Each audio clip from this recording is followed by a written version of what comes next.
But first tonight, a strong message being sent out by Prime Minister Narendra Modi today. The Prime Minister assured Christians that his government will not stand for religious intolerance or incitement of hate by any majority or minority religious group. Mr. Modi's promise comes after the recent spate of attacks on churches in the capital in the last 3 months. Maha Siddiqui has our top story tonight.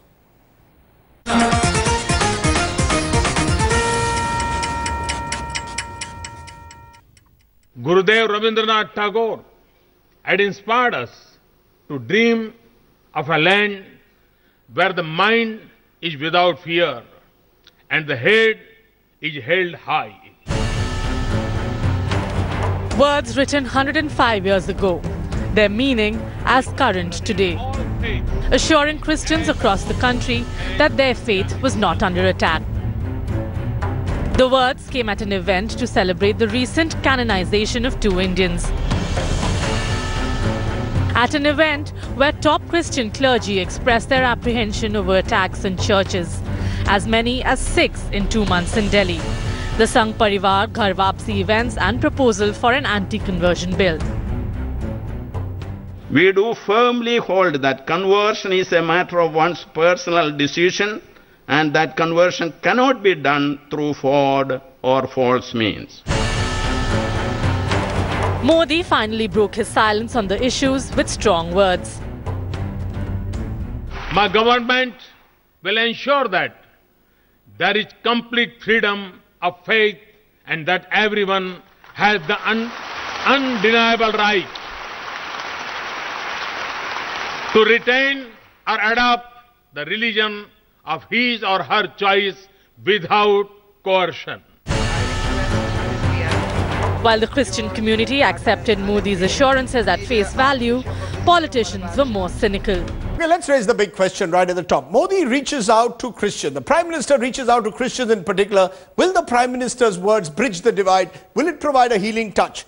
I'm joined by Father Dominic Emmanuel here in the studio. Appreciate your joining us. Also joining us are Siddharth Singh of the BJP and C.R. Keswan of the Congress. But I want to come to you, Father, first, because for the longest time, there has been the criticism that the Prime Minister has been silent. Today, you heard the Prime Minister unequivocally saying his government is committed to ensuring that every Indian has a freedom of faith, every Indian can practice their religion, and that there will be no space for religious hatred and intolerance. Are his words now reassuring or not? Absolutely assuring, and Rajdeep, I could frankly tell you, it almost sounded unbelievable. Because this is exactly what we have been saying ourselves about religious freedom, etc. vis-a-vis the rhetoric that was going on about anti-conversion law, Ghar Vapsi and what have you.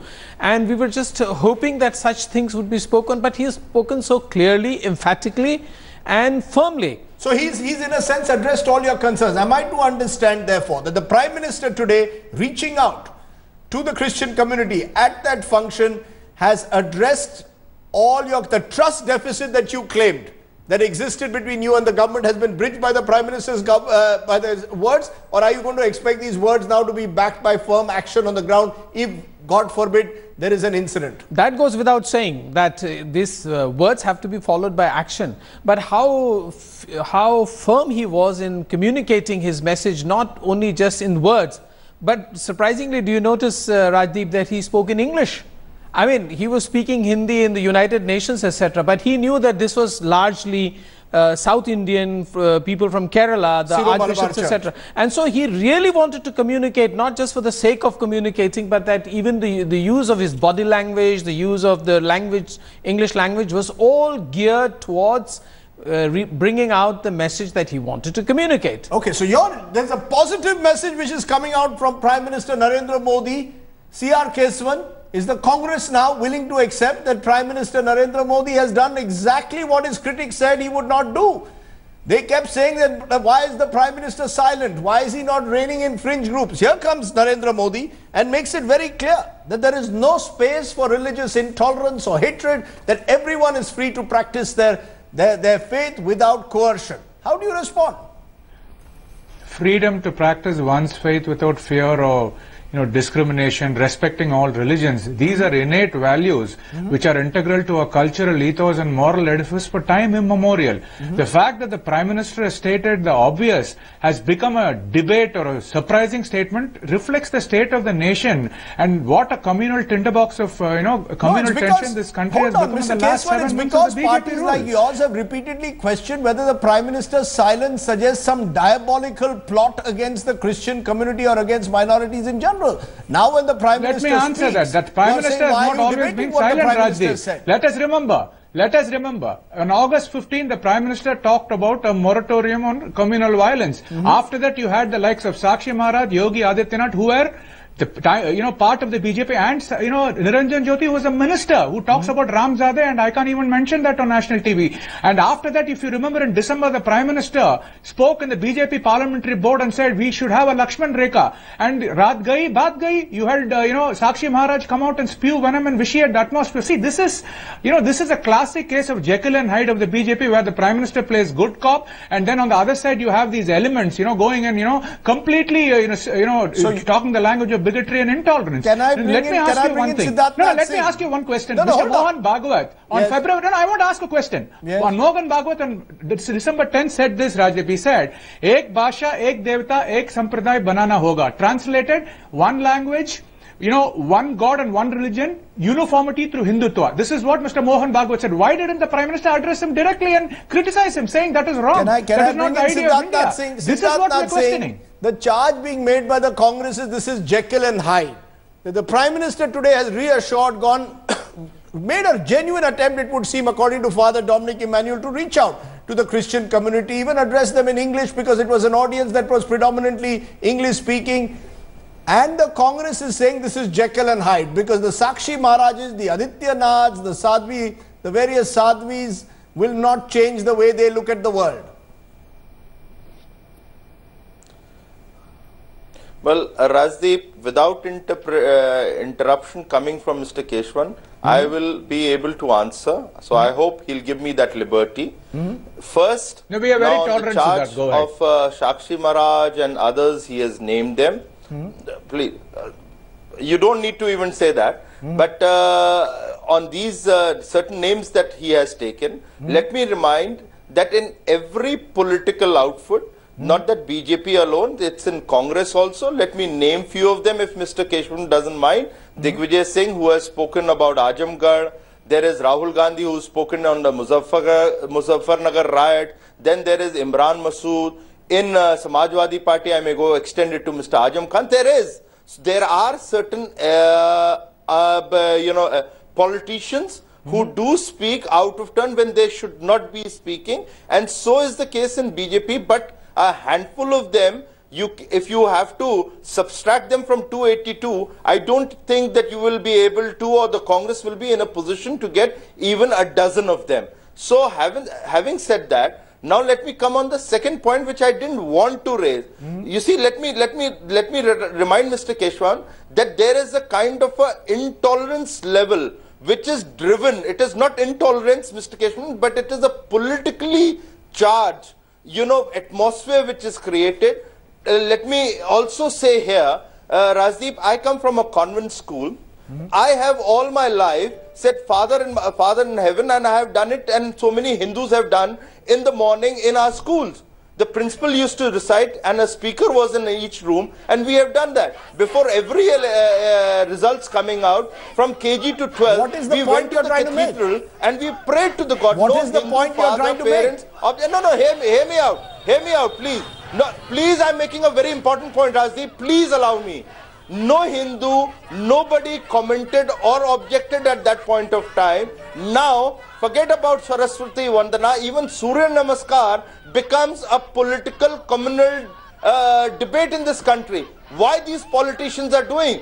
This is my question. So therefore, you create an environment in this country of dividing the society based on your political patronage or ideology, so that the vote bank follows, and so this is nothing else. And therefore, so the Congress accuses the BJP. I get your point, or sir. anybody I get your come point. out and then address to the nation the way the Prime Minister did today. Mr. Singh, I get your point. The Congress seems to accuse you of practicing Jekyll and Hyde politics. You accuse the Congress of practicing vote bank politics. Quick response to that, CR Keswan. I want to come back to Father Dominic Emmanuel. Rajdeep, I just want to say this. They still have not answered what Mr. Mohan Bhagwat said 5 days back. One country, one religion, and one God and Hindutva. And he said it's positive time for Hindutva. Let him answer that directly. When they called, Govt Rashtra Bhat, it was on basis of religious intolerance. Let us not forget that. The Prime Minister talked about, how he was shocked that it was not India's tradition to build a temple for him. Did he criticize the temple for Govt? No. That is the dangerous silence I'm questioning. See, the Prime Minister has his Man Ki Baat, but we can't believe him because you have the Man Ki Baat of the Togadiyas, you have the Man Ki Baat of the Bhagavats, you have the Man Ki Baat of the Sadhis. So my question is simple. After this statement, let me complete, sir. Let me complete. Kindly let me complete. Don't be defensive. Don't be nervous. We are having a debate. Let me complete. Let me complete. Don't be nervous. You'll have your turn. My question is simple. Yes. My question is simple. I'll assure you, Rajdeep, that these won't stop. As I told you, they are running with the hands. After this, you'll have a slew of events again. And then they'll express regret, and this facade and farce will continue again. Okay, hold on. You're calling it a facade of farce. Hold on. I just want to bring you in, Father Dominic Emmanuel, because there's a sense. Every time there is any kind of attack on churches, it is seen to be the work of fringe elements. It could well be, as is being suggested in the last incidents that took place in Delhi, that it could be the act of vandals. Have we reached a stage today where anything that happens which has a remotely religious connotation in terms of a place of worship, it is going to be seen as an attack of fringe elements for which Narendra Modi is responsible? Is there a paranoia that is building in our society in some way, which even the Christian community needs to look at? Yes, if there is an attack by fringe elements, if there is coercive conversion or reconversion, those are issues which can be discussed. But are we entering an age where everything is being seen through an edge of paranoia? See, Rajdeep, actually, if it was only a matter of those 5 attacks or 6, if you like, yes, then we would have considered other things. But remember that these are all accompanied or have been accompanied by the rhetoric, by the Ghar Vapsi thing, by India will become Hindu by 2021, and on Christmas Day, Good Governance Day, then on Christmas Day in Agra, they wanted to convert 4,000 Christians. So I'm just saying. So will you believe the Prime Minister when he says it today, or are you going to believe those No. statements? Certainly, let's be clear. Who's in charge of this country? The fringe elements or the Prime Minister of the country? Certainly we welcome the Prime Minister. But you want him to walk the talk. We want him to walk the talk, and I am also saying, when you ask me whether everything will be considered, or is it a paranoia? No, all I'm trying to say is that in the past, because they were accompanied by other actions and rhetoric and talks, that's why these attacks, physical attacks, we put them together, and then we come to a conclusion, yes, that the community was under attack. Now we are very happy, really, and we welcome wholeheartedly what the Prime Minister has said. And yes, indeed, we want him to walk the talk. That's the question. I think it's coming down to that, Siddharth Singh. Will those fringe elements, the so-called fringe elements, walk the talk? Will they listen to the Prime Minister's words, or are they working in their own zone? Is Mr. Mohan Bhagwat going to continue with the kind of comments that he does? He is the RSS Sarsanchalak, so when he speaks of a Hindu nation, it will be taken seriously. Is that a limitation that the Prime Minister has, that he cannot publicly be seen to challenge Mohan Bhagwat's views on Hindutva? Because he is in a one way part of the same Sangh Parivar. No, I'm not here. Yes. Hang on, Rajdeep. What Mr. Mohan Bhagwat has said, you have to look into the full context of it, and you will realize there is nothing called communal or a fringe in it. Hold on. Now. When a leader says India is a Hindu nation, one culture, one nation, it can come from any religion. Surely that is against the very principles of a multicultural plural society. So who am I to believe? Prime Minister Narendra Modi or RSS Sarsanchalak Mohan Bhagwat? How do I reconcile both? It can always. You in this country do not try to muscle a viewpoint of anybody. What the government has to say, the Prime Minister's express. That is what counts. Now let me also come on the fringe element. No, but RSS Sarsanchalak is more than just an add here.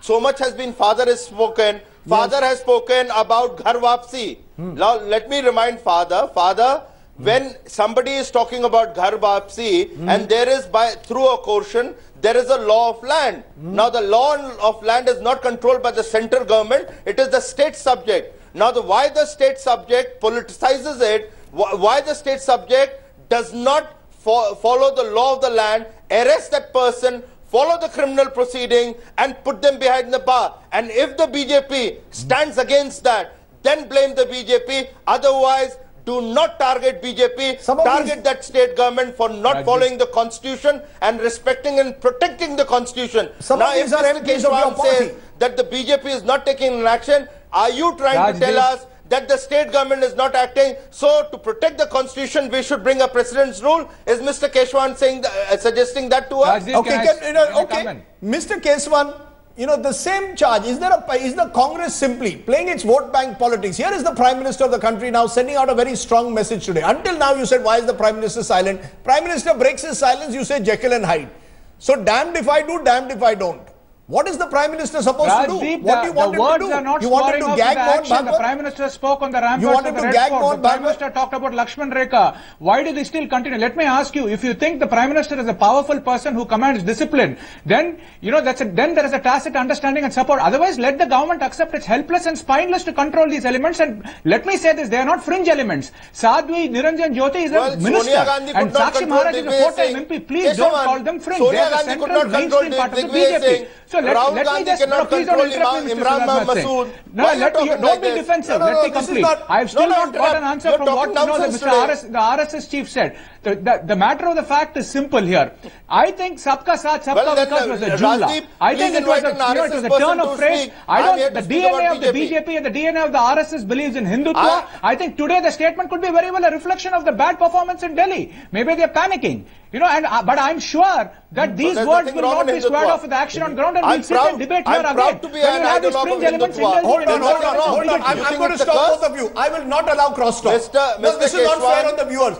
Please, I'm asking my producer not to allow crosstalk. The mics will be switched off. For crosstalk, mics will be switched off on the news today at 9. He's been speaking all the time. Today at 9 will not have crosstalk. Please switch off the mics, producer. Father Dominic Immanuel, I'm giving you the final word. Yeah.